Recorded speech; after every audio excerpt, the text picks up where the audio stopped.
Welcome to the Real Estate Pros Show, where we interview real estate investing professionals from coast to coast, as well as the service providers that serve the real estate investing industry. Our goal is simple: share what's working now to help you improve and scale your business to the next level and meet the pros that can help you get there. Real Estate Pros is powered by Investor Fuel, America's leader in helping real estate investors and professionals build the business you need to live the life you've always dreamed of. Let's start today's show. Property insurance for real estate investors doesn't have to be difficult, but it does need to be there to protect you when you need it. MyInvestorInsurance.com not only provides insurance at 15 to 30% cheaper than traditional agencies, it's built specifically for real estate investors like you. You can set up an account in about 2 minutes, get quotes on properties, turn on and turn off insurance for your fix and flip or rental properties in around 2 minutes without having to talk to anyone directly, all through our portal. There's no better way or faster way to make sure you've got the coverage you need to protect you, and no more lengthy policies either.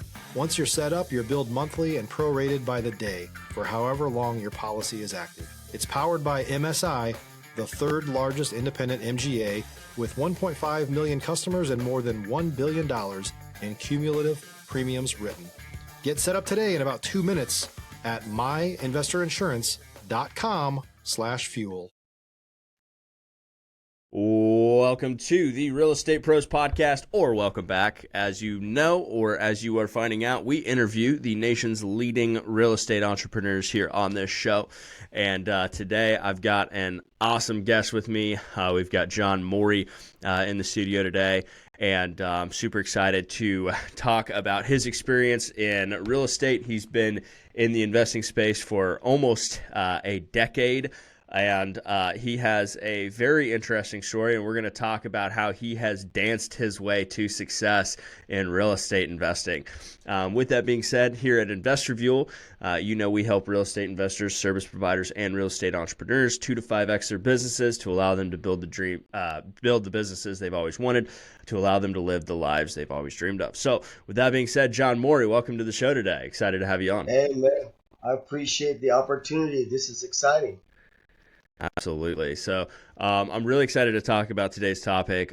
Specifically, as we were sharing with each other before the show, you wanted to have some focus on affordable housing, mobile home parks, RV parks, and then specifically some projects you've got going on in the tiny home community right now. Give us a little bit of your background and what actually got you into real estate. What got you excited about that in the beginning? Yeah, well, I've always known that working for somebody is not the ticket to have generational wealth. And I was struggling really to try to get there. Then all of a sudden, May 13, 2016, the Lord had a plan. He said, well, you're going to get fired that day. And, I got walked out that door about 10 o'clock in the morning, May 13, 2016. And that's it. And that's my birthday for being an investor. But prior to that, I was actually really dabbling a little bit here and there. And I actually had 2 rental properties at the time. But from there, I just start hitting it hard, and especially the networking part, which is most people really underestimate the power of networking. Even though in my first year, I was struggling really hard, and my wife was mad at me because, we didn't have any money, and here I am. I'm going to go to an event. She says, no, you're not. I go, yes, I am. Because if I don't go, I don't meet people that are really, really smart. And that was it, So now she says, so when are you going? She kicks me out of the house to go to the events. That's awesome. So it sounds like your wife is incredibly supportive of what you're doing as well. Oh, yeah, she's very supportive. Without her, I could not do this at all, because I needed her to back me up. Well, we homeschool and she takes care of the kids, so I had to be the provider. So I said, I just need you to back me up. And she said, okay. She goes, I'm scared, but I'll do it. That's awesome. Here we go. I love that. Relationships, that who you pick as a partner, many times makes or breaks you. And I think that might be cliche for, most people, but it really is, in my opinion, who you pick as a partner is the second most important decision you're ever going to make in your life. But so one of the things you touched on, though, was generational wealth not being built through. Why is generational wealth important to you? Well, it's important to me because I see how our society is today, right? Stop living on an island and join the #1 mastermind in America for professional real estate investors. Investor Fuel is a community of hundreds of the nation's top investors working together to build stronger businesses and better lives. In addition to the amazing community of real estate investors acting as a board of advisors for one another, Investor Fuel members have access to 100% funding on purchase and repairs for our members only, a health insurance program, and benefits and discounts that more than pays for the membership of most of our members, meaning it's actually costing you money to not be a member of Investor Fuel. If you're looking to scale your business and build a business that allows you to live the life of your dreams, please visit investorfuel.com today and book a call with our team. We need to learn how to do two things that's important. One, not only the physical passing on of your wealth, right? We also need the intellectual. So like my kids, I have a 10-year-old and a 14-year-old, they talk above their age because I talk to them and I show them what I do. I take them to all the properties that we have. I take them to my tiny home community. So, they're educated and they invest with me. So they understand how that is. And I show them how good it is that when you pass this on to the family and then teach them how to keep it growing, they don't have to worry about a job. They just have to, run the business. That's all they have to do. And I'm teaching them how to put people in place. So that's very important. And it's not often that I actually have a conversation with somebody that sounds, at least my guess is you're very principled, a very principled individual. And I say that in the sense of like what you're looking at passing on to your kids. I actually have 4 kids myself. So a big part of what you're talking about actually really speaks to me personally because it's that exact process. As a kid growing up, I wasn't necessarily I was taught to go to college, get a good job. Hopefully, they pay you well, get good at sales because my dad was in sales, still has been for 44 years for a Fortune 50 company. And so, that was kind of the path that I had, but it wasn't geared towards it was geared towards living a good life, but not geared towards leaving a legacy, which is what it sounds like. Yeah. What it sounds like you're teaching your kids. And what are the ages of your kids now? Well, 10 and 14. And you know what? I'm going to touch on, I used to call myself a techno slave. Me, a former engineer, for all that time, I was a slave to the system. Then when I started meeting other people, like, for example, I'm going to mention this guy's name. He's so amazing. Peter Fortunato. He is an amazing gentleman. He's been doing it over 60 years. I try to go to his event twice a year, and he has definitely cultivated in me the importance of legacy. So, and plus I have so many other mentors that, it's hard to mention all of them, but I'm not here today because of me.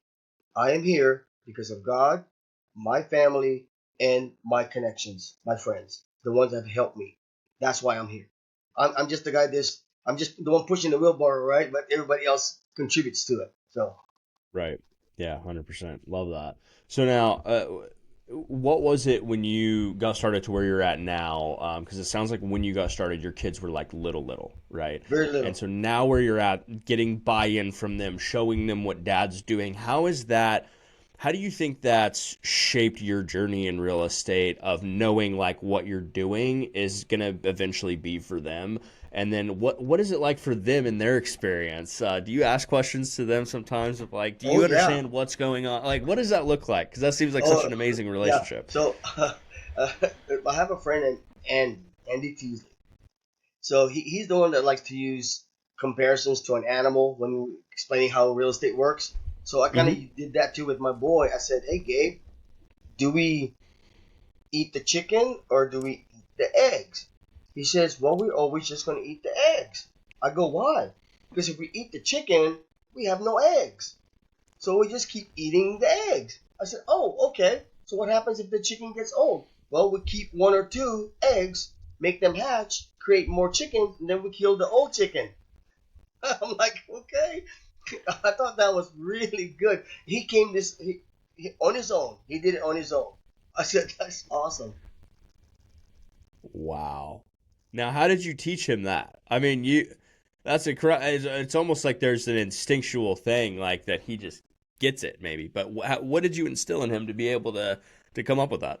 Because I told him this. I said, when we have properties, If you're looking for consistent, high-quality leads, look no further than Investor Machine. Investor Machine isn't just another agency. It's the most sophisticated, data-driven lead generation company on the planet for real estate investors, and serves the role of being not just a lead generator for your business, but a marketing partner that is helping you achieve your goals along the way. Go to investormachine.com to learn more and schedule a call with our team today.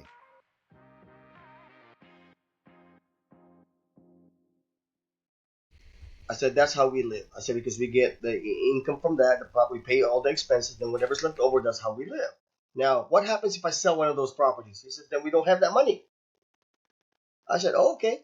So that's the conversation, how it got started. So now he knows when we have property, don't sell, because then, there's no bank. The property is the bank. It's giving you money. I can't hear you. You got muted. So it sounds like you're a big fan of buy and hold strategy with that then. Yes, for the most part. But every now and then, I do sell. It just depends on the situation. But for the most part, especially in the beginning, I really had to do buy and hold, and then I've sold a few things because you need some money to regenerate, right? Sure. Then when I learned how to do self-directed IRA tax-free investing, now I have a two-pronged system. I have my LLC when I first started because I didn't know anything. Then I learned about self-directed IRA, so now I have both. But now I'm mostly geared towards the self-directed IRA for tax-free investing. You bet. Now, so with what you've got going on, let's talk a little bit about the affordable housing. You mentioned that in the beginning when we were chatting before the show. That can mean different things in different markets. But tell me a little bit about what your experience has been with that and what's got you excited about projects you're working on right now. Yes, well, especially when the prices are starting going up, right? And the rents are going crazy. And I Right. said, man, a lot of people will not be able to afford this, especially prices on building property 150, 200, 250 per square foot, right? It's crazy. So I said, well, when you look at the mobile home parks, especially nowadays that people are buying up rundown mobile homes, home parks, and taking out the old ones, either put new ones in or they have somebody bring their own, and then there's lot rent. That is a low entry point. People can afford that. Same thing with RV parks. It's low entry point. There's no structure. You just need pads and all the utilities. Make it look nice. One good example. There's a guy next to my mobile home park in my tiny home community over there. He has 1 acre. He put 7 pads. After he got done, now it's filled up, completely filled up. Look at that. Look how easy that was, right? So me, on the other hand, I like a tiny home community, and of course, tiny homes it means a lot of different things for a lot of people. You could have container homes, you could do stick built, you could do all sorts of stuff. Sheds, which I like to use, and so those are affordable. Let me just give you a quick numbers on that. My all in, let's just round it up. Let's say 70 on a bigger one, which is a 2x2, 2 bedroom, 2 bath, 70. That right there, I can rent that out between 1,100 and 1,400. And how many square feet is that? 16 by 60. So less 16 than by 900. 6. By 900, yeah. Really? Wow. So, Now, so see, what's because it works in my market. It might not yeah, work in somebody else's market.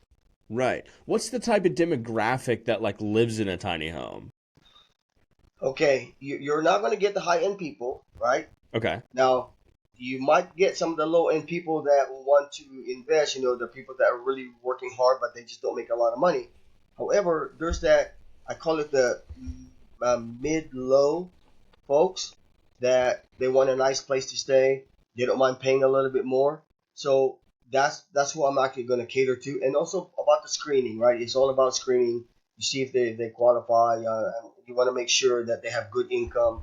Because I'm looking for long-term residents, not just come in there, stay there for about a year or less, and then off they go. So I'm Right. going to have a screen. It's not built. Yeah, I'm in the process of that, but that's already set up in my system. How am I going to do that? Wow. Okay. Now, so with the tiny homes, what gets you excited about that right now? Because I know with buy and hold, the biggest biggest thing we run into as real estate investors right now is interest rates, right? We're looking for at least. If you're a new or newer real estate investor looking to launch or grow your real estate investing business, please check out Investor Fuel Club. It's a coaching community, but unlike anything you've ever seen before. And you can actually partner with members of our mastermind from coast to coast on deals right in your market. There's no better opportunity to build a consistent business than to literally partner with pros to help you avoid costly mistakes, avoid the need for capital to do deals, and help you eliminate your fears as you're starting your business. Learn more about Investor Fuel Club at investorfuel.com/club. Traditional, if we're trying to buy and hold, do the renting strategy, whatever, we're looking for sub 2 deals with 3% rates, which are a lot of competition for that right now, but what gets you excited about tiny homes that allows you to kind of navigate like where we've been at really for the last 3.5, 4 years as far as rates and stuff? Yeah, what excites me about the tiny homes, two things. I am providing housing for people that cannot afford they can't buy a $200,000 house. They can't buy, even a $150,000 house. That's what excites me, because I could provide some kind of service to them. Then the other one is I team up with other investors that they want some kind of long-term money coming in. So with that, when you JV or lend, when I borrow for something like that, it has to be a 3 to 5 year note, not a short term that we are used to, right? That people want a velocity of money. That's not this. So that's what you want to do with me, you're not it. Because we're gonna talk, and if you want to do short term like that, that's not gonna happen. So, but then on the JV also, now there's some people that want a JV. They want that money just keep coming in, as opposed to velocity of money. They want consistency. Right. So those are the people that I team up with. Okay. So now, how many of these do you build? How many of these do you build a year? I mean, are you building them with sheds, containers? Like, what are you typically doing? Yeah. Well, right now this is my second go around. So it's not like I've been doing it for thousands of years, right? So it's my second go around. We have 3.28 acres over there that we're putting 14. So 7 2x2s, 2 bedroom, 2 bath, and 7 1 bedroom, 1 bath. So now on the 2 bedroom, 2 bath, we designed that to where if I wanted to do rent by the room, which I can get more, if I do rent by the room, I could do between $700 to $800 a month per room. So imagine if I do $800 each, so that's $1,600 for that one unit. But I haven't decided whether I'm going to go down that route yet or not. But it's set up that way. All I have to do is change the locks, and then we're good, because they have their own bathrooms. Really? So how does that work exactly? Like is that like? I'm just trying to think of who would rent a place by the room that wasn't like an Airbnb type situation. You know what I mean? Yeah. Like even me, like I don't like renting a room on Airbnb. So like who does that? Well, mostly workers. Workers and single people. Those are the people that, or if nurses are going to be around, they will do that also, because they want to have their own room, because they're there just to sleep, right? Sure. They're out working all the time, so they just show up there. They have a nice small little common place, and that's it. And if I'm going to do the rent by the room, I am going to have a cleaner that's going to come in, either every week or every 2 weeks, depending on how we set it up, to clean it for them, and that's going to be included in the price. Okay. So now, but you're still wanting to find people that are doing more of a longer term, right? Oh yes, yeah. That's the ultimate goal. Because this is for my generational wealth. This is it right here. So, and my kids, they know about it. They know what Daddy does, and I show them the plan. So I created the plans myself, and then I take it to my my shed builder. And he'll say, okay, I can do this, can do that, and then bingo. And the sheds that are coming out now, oh my God, they are so beautiful. Really? Yep. What's the difference? You can put dormers and everything. Really? Yes. No kidding. Wow. It makes it look bigger. If it's just a regular shed, it looks kind of boxy. Now this one, now you can put all these dormers however you want to on both sides even. It opens up the house really big, and I was shocked. I said, that's it. I'm doing that. And you can put shutters on the outside. We're going to make it look really nice, and the paint that they use is meant for long term. So it's good. I'm excited. Wow. So now with what you're currently doing, what's got you most excited about like this space right now in real estate? What do you That see in the nobody's next like 3 years of what's happening in the climate? What's got you really excited about it? that nobody's doing it. Hmm. Most people they talk about mobile home parks, they Yeah. talk about RV parks, they talk about tiny home community parks. But guess what? How many people are really doing it? If you look around, there's not a whole lot because this is a small sector of the whole real estate spectrum, right? Everybody does single family home, or people will they'll do multifamily. But how many people do you know that are really in that space? There are people that do it. I mean, I know who they are, but not many. I can name 20 more people that do single family homes as opposed to tiny home communities or mobile home park or RV park. Now, so is it? Do you focus there because there's less blood in the water? It's more of a blue ocean within the niche of real estate as a whole for you, or what? Why that? Why that niche? Well, something that was just bugging me about the affordable housing part. So yes, it is the blue ocean, Hmm. and I didn't even think about that till I read the book Blue Ocean. There is a book about blue ocean. Right, Yeah, blue ocean strategy. yeah. So Right. when I read that, I go, wait a minute, that's exactly what I'm doing. It's kind of like Circus du Soleil, right? They just redid the entertainment in the circus business. So Yeah. I'm kind of like that, but not really. But I'm actually seeing like in the Atlanta, Georgia area, there are some nice tiny home communities over there. But to me, I don't call that affordable housing because they're 250 and up. To be there's one that's got like 10 of them. That's 250 and up just for that one small 400 square foot house. But it is in a gated community. It's very nice, but that's not affordable housing. That's very selected. He has a target selected audience. See, me is broad. I want the working class that needs places to stay, and I want to provide a Mm. very good place for them to stay. Right. What do you think is the biggest misconception people have about mobile home parks or RV communities, tiny home communities, as they're popping up all over? What do you think are some of the Yeah, biggest they misconceptions think there? it's ugly. They think Really? it's just they think it's ugly. They call it trailer trash kind of thing. It's not. Nowadays, you can go to any manufacturer of a mobile home unit. You can make it as expensive as you want. They have grand because I've walked through three. They took me in, and each one, if you want to put granite all over the place, they'll do it for you, and Yeah. it looks just like a stick built home.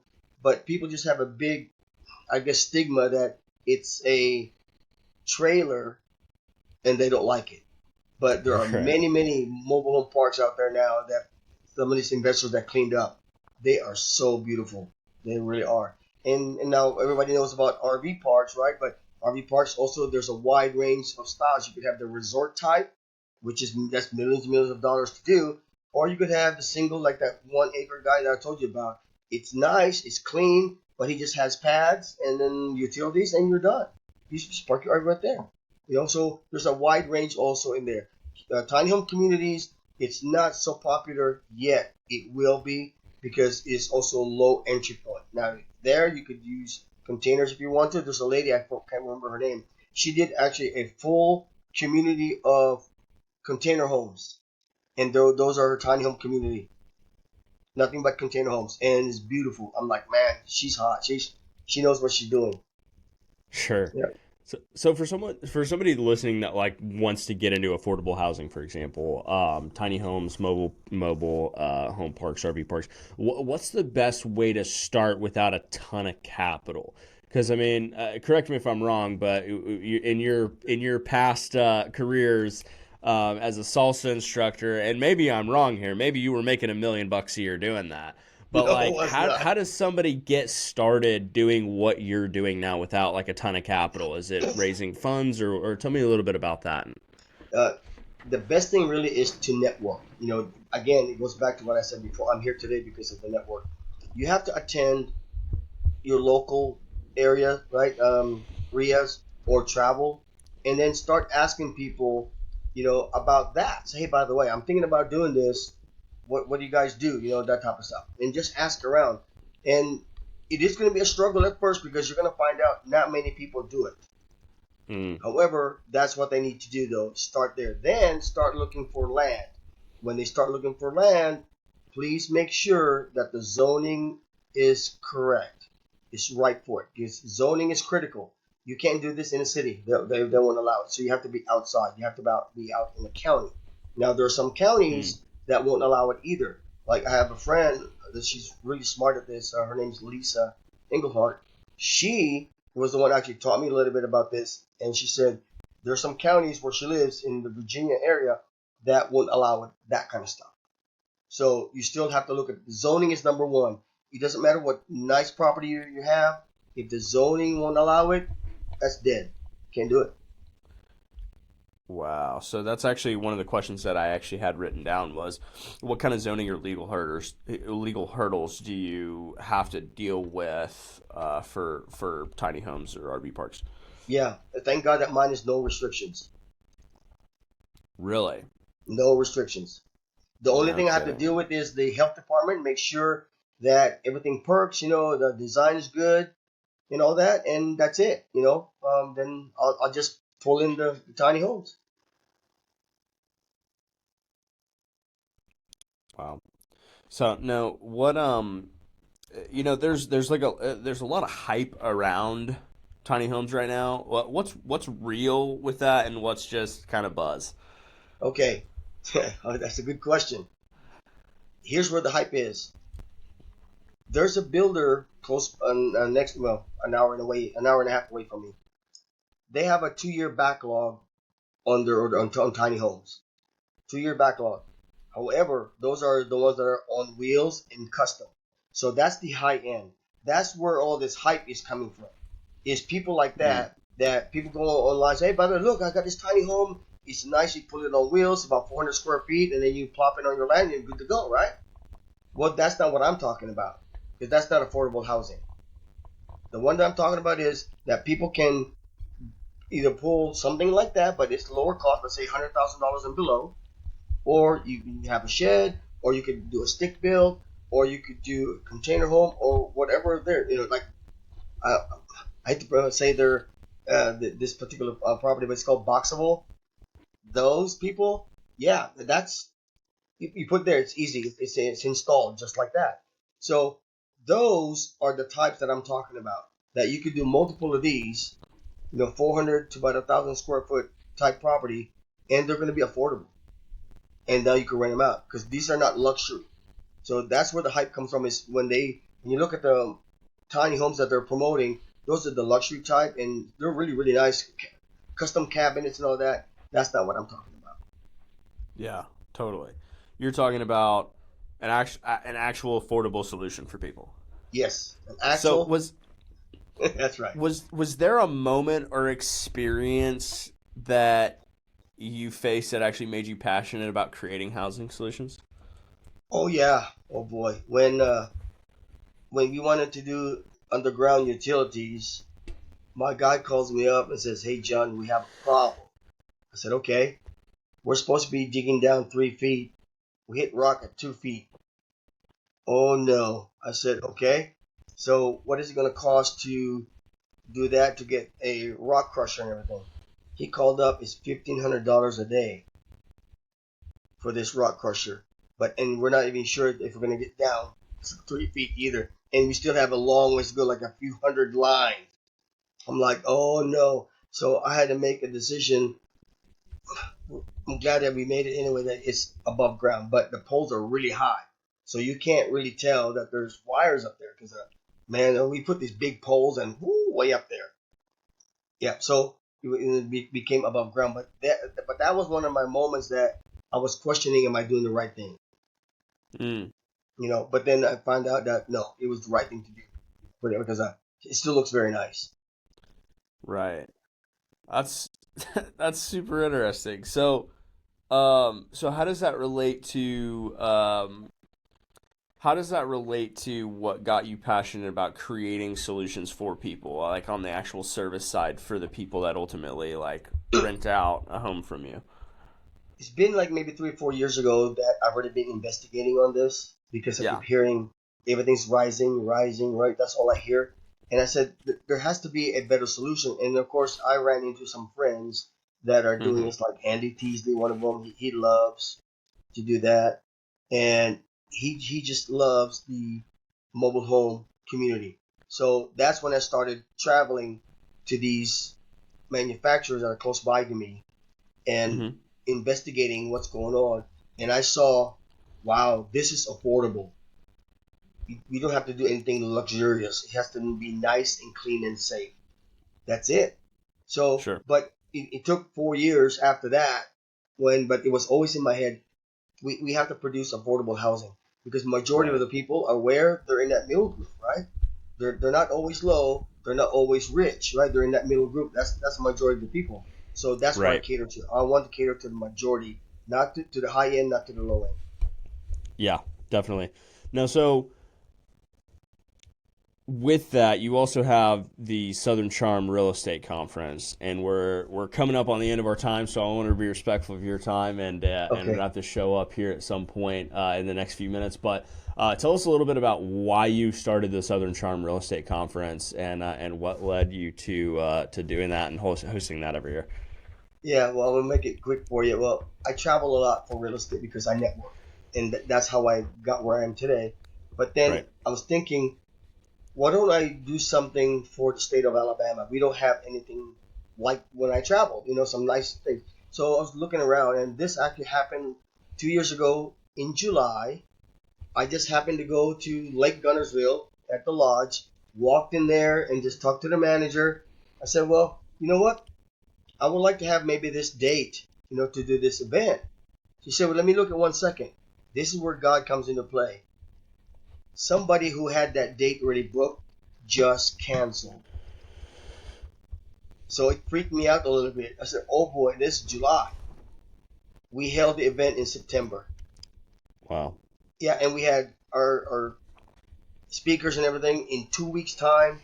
We promoted it, and we had over 70 people the first go around. It's great. Lake Gunnersville is very beautiful, the lodge. Then, second year, we did it again. So, hey, everybody keeps saying, John, just keep doing it, man. It's fun. Eventually we're going to have 100, 200 people. I said, okay. So, I'm just doing it because I want to provide something for Alabama that we don't have anything here. So, the first go around, we had about 60% locals that showed up. That's not, that's very rare that happens. Most of the time, when you bring good speakers in, people come from all over the country, right? Well, Sure. last year, almost same thing, about 60% locals. And like, yes, Wow. yep, That's awesome. Now, so for people that want to connect more with you, learn more about you, what you've got going on, especially anybody that's in Alabama that might even want to come to your conference, where's the best place for people to go and find out more about John Morey? yeah. One thing they could do really is just Google, right? Google John Morey in Alabama, or they could go to southerncharmre.com, do that, or they could call me 256-469-3099. Again, 256-469-3099. Just call me and let's have margaritas, and then we're good to go. Hey, there you go. Now, what I didn't Yeah. tell you is that we've got 70 million active weekly listeners, and now you just Oh gave your boy, cell phone out to. that's okay. Hey Oh, man, no, I'm kidding. yeah, I'm open. People call me all the time, and actually, what I like also because I am public, there are people from New York and different other states. Say, hey, John, we're thinking about coming into Huntsville. Here's always my normal response: why now?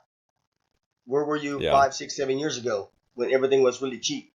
A good right. example is that fourplex back then was about 120, $180,000. Now it's between Hmm. 4 and 500,000. Wow. Yeah, No kidding. You that's all agree. good.